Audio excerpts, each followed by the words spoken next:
Antelope Freeway 1 mile. Antelope Freeway 1/2 mile. Antelope Freeway 1/4 mile. Antelope Freeway 1/8 mile. Antelope Freeway 1/16 mile. Antelope Freeway 1/32 mile. Antelope Freeway 1/64 mile. Antelope Freeway 1/128 mile. Antelope Freeway 1/256 mile. Antelope Freeway 1/512 mile. We've just passed Antelope Freeway. This is Dale Matthews. I talked a while back with my friend Liz Irish. We were in a pizza parlor and she wanted to know all about the PEG account, which stands for the Public Education and Government Fund. You pay into it, but nothing comes out. Yes, it's against the law, but the county just keeps the money. So how's the public channel working? Well, I was disappointed to find that there didn't seem to be anything that was going on. So I tried to look into this a little bit, and I went to the county commissioners, first time I'd ever visited them, and I said, can you tell me what's happening here? Where's the public access part of this? And they said, well, you can go to a class for all that to be explained to you. It's in Ashland. I actually saw an ad for that class recently. They're looking for people to take the class, to be part of the public access. Now it's at RCC here in Grants Pass, but it used to be that you had to go all the way to Ashland. Okay. And if you want to borrow any equipment, you'd have to go all the way to Ashland, borrow the equipment, drive all the way back, use the equipment, which sometimes didn't work, and then take it all the way back. Talking about cable TV access, most people go, who cares, really? Well, part of the reason we don't care is we don't have a vibrant public access setup. And if you don't have that, then, well, let's suppose that you're involved with a community organization, you're in a Rose Club, you're with Lions, you're with Rotary, you do something with the troops, you want to do something with your kids at your school, you'd like to see the parade from Boatnik on TV. You know, there's a variety of things that you might like to see on television from your local community. Without cable TV access, none of that's going to happen. Right. Yes, you can watch the TV stations over in Medford, but they're going to take, after a whole day event, they're going to play 30 seconds and talk on top of most of it. Right. So if you want to see your county government and see them in action, if that's your thing, or if you want to find out what's going on with taxes, or if you're interested in seeing little kids sing I'm a Little Teacup, and you want to see your elementary nephew or grandson, doing that, then you'd normally see that on cable TV access. Okay, gotcha. All right. But clearly that's not... It's not happening. Okay. What had happened was somehow this outfit called Rogue Valley Television, RVTV, that's a subsidiary of SOU, Southern Oregon University. Mm-hmm. So RVTV got in the middle of this and they said, hey, let us run this for you. It's part of I think, an interesting trend and dismaying trend to me to see the county government just give away some of their power to someone else who's going to take care of it for them. Here, you do this. When I first got here, I thought, well, the county commissioners aren't going to like the fact that things are not playing on time, or they're not playing at all, or there's no access. I have since come to the conclusion that they don't want that. Or as the city council said when I first came here to Grants Pass, I said, your council meetings at that time aren't televised. And they said, oh, brother, look, we have to deal with enough questions from the audience as it is. Can you imagine what we'd have to deal with if it was televised? Exactly, though. That's exactly why it should be televised. I agree with you. Not to save you time and discomfort or being uncomfortable, again, comfort being the key word here, but to make the public aware of what's going on so they can ask questions and be involved. Yes, thank you. It's transparency. Right. Well, and then there's a specific thing set aside for that. Right? Well, so how much money does this PEG account generate? Oh, we're not talking about a lot. It's $20,000 or below. It's nothing. And when I first got here, I said, how come you don't clean this up? Because there's a lot of irregularities. Oh, it's nothing. Well, I said, but if it's nothing, if it's so small, it ought to be easy to clean up, right? That's right. Well, that's never happened. And I'll give you an example. Here's this money that comes in, and on the county level, not a single dime has ever been spent on the local high schools, aside from Grants Pass High School. That's the city's account. Not a single dime. So I said, well, what have you been doing with the money? And one of the things they did with the money is they used it This is dedicated money that's just supposed to be for public access or educational access. They used it to re-roof a building. You're kidding me. I'm not. What happens when a government agency And this is the Board of County Commissioners. inappropriately? What do you do with that? You go and you stand up in front of a meeting several times and you say, you're using this to re-roof a building, that's not right. And they give you the runaround and they laugh at you and they yell at you and they get upset with you and they say, we're tired of answering that question. Well, you could be tired of answering it if you ever answered it. But they never did. They never answered the question. As an example, Sandy Casanelli ran on the idea that she and I worked hard on this PEG Access Fund and finding out the truth about it. We were doing everything that we can just to find out the information about it. How much money does come in? Notice I didn't answer you exactly because nobody knows or nobody will tell us. Here's one of the questions I asked of the county commissioners and of the city.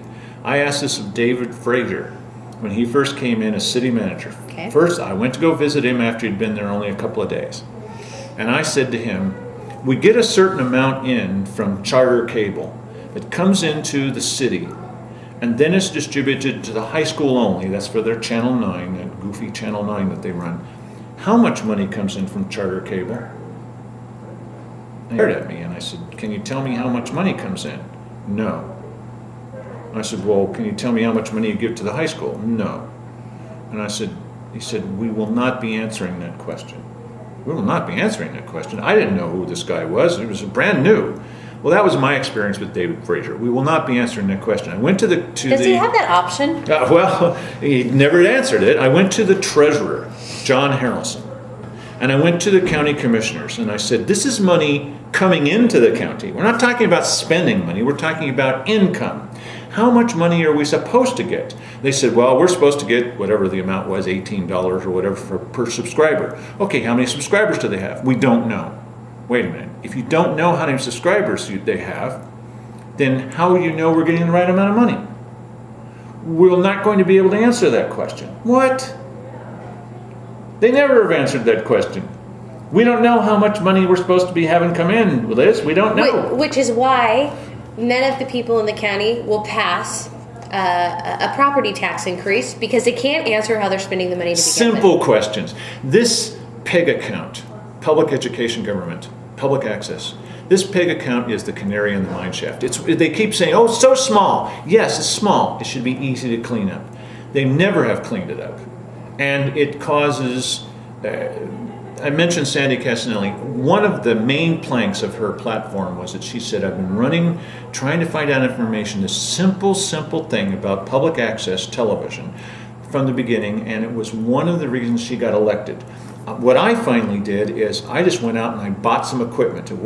I'm not made of money, and instead of getting a great vehicle, because you should see the rattle trap I ride around in, instead I got 7 broadcast quality cameras. They're small ones, but they're broadcast quality. You can shoot things and put them directly on the TV stations over in Medford, and I do that for free because I'm trying to do good things for the county, and I bought the equipment so I could loan it out. Not so I'm going to sit there, I've got 7 cameras, and keep them, and go to bed with them or something. Give me a break. I'm loaning them out to people so that they can shoot their own videos and control their own image.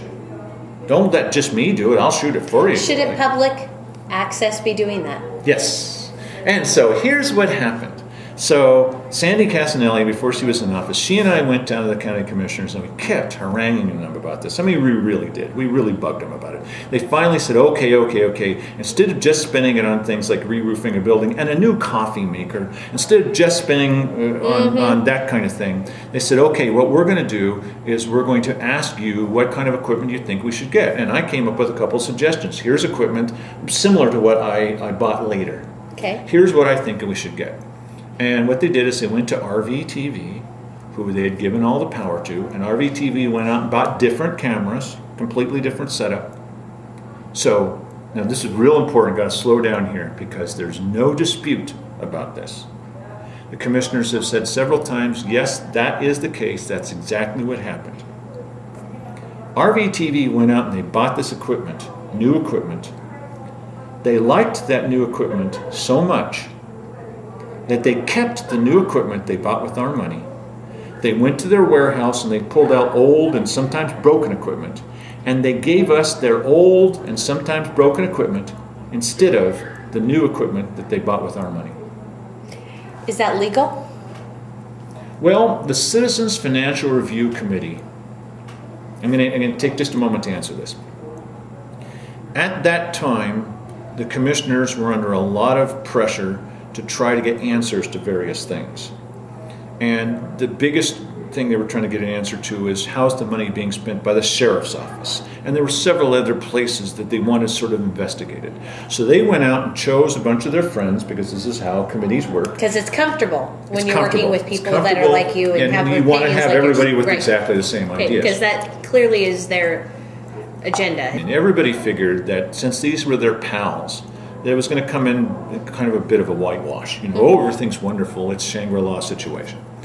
So, unbelievably, the first thing that they had the Citizens Financial Review Committee look at was the PEG account. So 2 people who were just raising a fuss must have had some kind, Right. before the sheriff, Right. they looked at the PEG account. Well, Maybe the squeaky wheel, maybe. it must have been that, because, we'll get rid of this fast. It's small. The Citizens Financial Review Committee looked at this deal that was made by RVTV. First of all, they blasted the county, and everybody was surprised that they had anything negative to say. These are their pals. They handpicked them, right? Must have been bad. They blasted them for spending the money on re-roofing a building instead of where they were supposed to spend the money, and they demanded all the money be put back in the PEG account. Good. That was a big surprise. And then they said, and get this, as far as RVTV went, as far as what they did in buying that equipment and keeping the new equipment and giving us the old and sometimes broken equipment, the Citizens Financial Review Committee said that the state police ought to be asked to investigate RVTV for fraud. Did you stand up and cheer? Not for long, because the county commissioners took absolutely no action. Here's their own Citizens Financial, I know, here's their own Citizens Financial Review Committee that says the most damning thing I've ever seen in any report, that RVTV the state police should investigate them for fraud, and the commissioners did nothing. I don't understand. Yeah. I don't understand. Okay, so it must have been so blatantly horrible, first of all, that the people who they picked because of the whole comfort level, Yeah. and they probably anticipated, we're assuming, a whitewash of the deal, still came out and made them replace the money that they used for the roof. They asked them to. And They called didn't. for the state police to do an investigation of RVTD. That's right. And then the commissioners didn't even act on the own committee that they had that felt strongly about the whole thing. They did nothing. What's the point of even being a commissioner at that point? What's the point of being on the Citizens Financial Review Again, Committee? check yourself out, because Yes. you're not present and accountable, so just check out, because we don't want you there. Right. So I went to the individual commissioners, and I sat down with county legal counsel, and I talked with the treasurer, John Harrelson. And I said, gentlemen, because they were all men, I said, we've been cheated on this deal. Just picking the most obvious one, we've been cheated on this deal about this television equipment. Because they bought new equipment with our money, they kept our equipment, and they gave us their used equipment. We've been cheated. And the answer I got, and I'm not kidding you, is yes, but we still got a pretty good deal.